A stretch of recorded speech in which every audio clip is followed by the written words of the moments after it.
ప్రభుత్వం అంటే ఇది. చంద్రబాబు నేతృత్వంలో ఉన్న కూటమి సర్కార్పై ప్రశంసల జల్లులు కురుస్తున్నాయి. ఇప్పుడు సరికొత్త కార్యక్రమాలతో కూటమి ప్రభుత్వం దూసుకెళ్తోంది. గత ప్రభుత్వాలకు ఇప్పుడు అనుసరిస్తున్న విధానాలకు కూడా చంద్రబాబు చాలా వ్యత్యాసాన్నే చూపిస్తున్నారు. బాబు 2.0 మార్క్ పాలనతో తనదైన శైలితో ముందుకు వెళ్తున్నారు. ఈ క్రమంలోనే సోషల్ మీడియా అస్థిరత, అనైతికత, తప్పుడు ప్రచారానికి కారణమవుతున్నాయి. దీనికి కూటమి సర్కార్ చెక్ పెడుతోంది. సోషల్ మీడియాలో మహిళలపై అనుచిత వ్యాఖ్యలు చేసిన వారిని కటకటాల పాలు చేస్తోంది. ఇక నుండి మహిళలపై తప్పుడు ప్రచారం చేయాలంటేనే భయపడేలా చర్యలు తీసుకుంటోంది. ఏ పార్టీ వారైనా ఎంత వారినైనా ఉపేక్షించేదే లే అంటోంది ప్రభుత్వం. సామాజిక మాధ్యమాలలో అనుచిత వ్యాఖ్యలు చేస్తున్న వారిపై ఏపీ సర్కార్ తీసుకుంటున్న ఆ చర్యల గురించి వివరంగా ఈ స్టోరీలో చూద్దాం.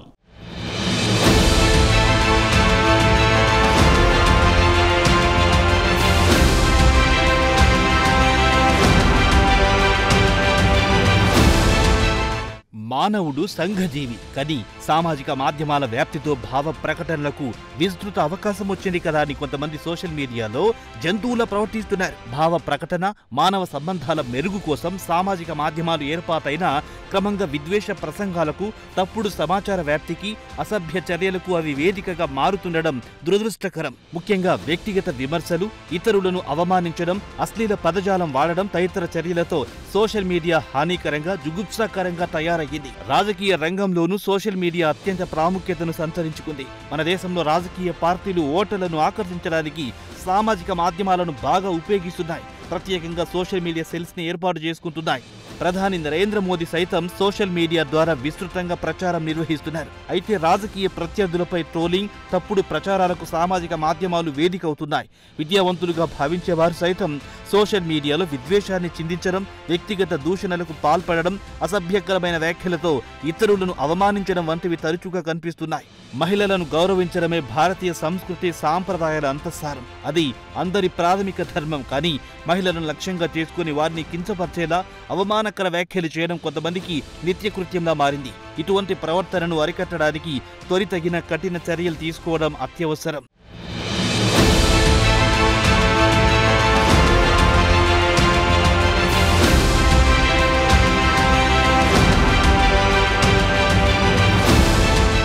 సోషల్ మీడియా నేరస్తులకు అడ్డాగా మారిపోయే పరిస్థితి వచ్చింది. ఎవరైనా సరే వ్యక్తిత్వ హననానికి పాల్పడితే అదే చివరి రోజని వార్నింగ్ ఇచ్చారు. మహిళలను గౌరవప్రదంగా బ్రతకనివ్వండి, మీకు చేతనైతే విలువలు నేర్పించనని చంద్రబాబు హితవు పలికారు. సోషల్ మీడియా సైకోలపై సీఎం చంద్రబాబు తన సహజ శైలికి భిన్నంగా మాట్లాడారు. ఎప్పుడు ప్రశాంతంగా ఉండే చంద్రబాబు తనలో చెండ శాసనుని తట్టి లేపొద్దంటూ వార్నింగ్ ఇవ్వడం వైరల్ అవుతోంది. ఇటీవల కాలంలో సోషల్ మీడియాను ఉపయోగించి మహిళలపై అనుచిత వ్యాఖ్యలు చేస్తున్నారు, వేధింపులకు గురి చేస్తున్నారు. ఆడబిడ్డలపై ఇష్టానుసారంగా పోస్టింగ్లు పెట్టే వారికి అదే చివరి రోజవుతుందని గుర్తించుకోండి.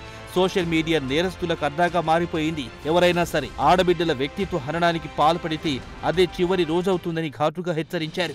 మాజీ సీఎం జగన్ సతీమణిపై తప్పుడు వ్యాఖ్యలు చేసిన తన పార్టీ కార్యకర్తలను అరెస్ట్ చేయించిన చంద్రబాబు మొత్తం సోషల్ మీడియాను ప్రక్షాళించాల్సిన అవసరం ఉందని అభిప్రాయం వ్యక్తం చేస్తున్నారు. తప్పు చేస్తే తన వాళ్లైనా శిక్ష అనుభవించాల్సిందేనని సంకేతాలిస్తూ ఇకపై సోషల్ మీడియాలో అనుచిత వ్యాఖ్యలు చేస్తే వారిపై కఠిన వైఖరి ఉంటుందని తేల్చి చెప్పారు.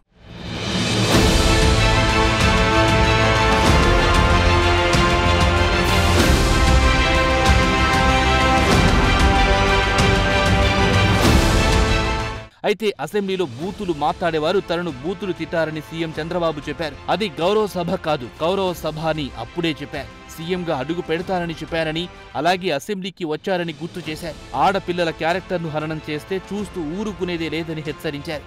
సోషల్ మీడియాలో దారుణంగా వ్యవహరిస్తున్నారని మండిపడ్డారు. మాజీ మంత్రి వివేకానంద రెడ్డిని హత్య చేసి గుండెపోటని అన్నారని, తప్పులు చేసిన వారిని ఉపేక్షించబోనని వార్నింగ్ ఇచ్చారు. అనంతపురం వెళ్లి జగన్ డ్రామాలాడుతున్నారని ధ్వజమెత్తారు. అంతకుముందు వైసీపీ హయాంలో తనను కూడా రాష్ట్రంలో తిరగనివ్వలేదని చెప్పారు. ఇప్పుడు స్వేచ్ఛగా తిరగనిస్తుంటే రౌడీజం చేస్తున్నాడని మండిపడ్డారు. నేరాలు చేసే వారి పట్ల కఠినంగా వ్యవహరిస్తారని హెచ్చరించారు.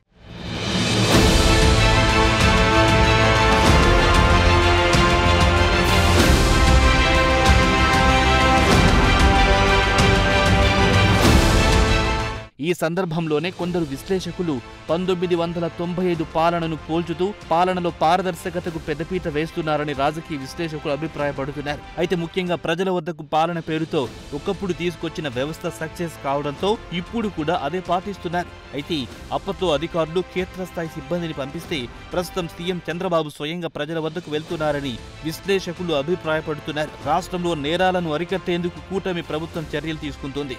అసభ్యకరమైన పోస్టులపై బాధితులు సైబర్ క్రైమ్ పోర్టల్ ద్వారా ఫిర్యాదు చేయాలని ప్రభుత్వం కోరుతుంది. తప్పు చేసిన వ్యక్తులు పలుకుబడి రాజకీయ సంబంధాలను పట్టించుకోకుండా చట్టం ముందు అందరూ సమానులేనన్న ధోరణిలో వ్యవహరిస్తోంది. దీంతో ప్రజలు హర్షం వ్యక్తం చేస్తున్నారు. ఇది ఇక నుంచి సోషల్ మీడియాలో అనుచిత వ్యాఖ్యలు చేయాలంటేనే భయపడే విధంగా చర్యలుంటాయని జనాలు చర్చించుకుంటున్నారు. రానున్న రోజుల్లో సామాజిక మాధ్యమాల అరాచకాలను అరికట్టేందుకు ప్రభుత్వం ఇంకెలాంటి నిర్ణయాలు తీసుకుంటుందో వేచి చూడాలి.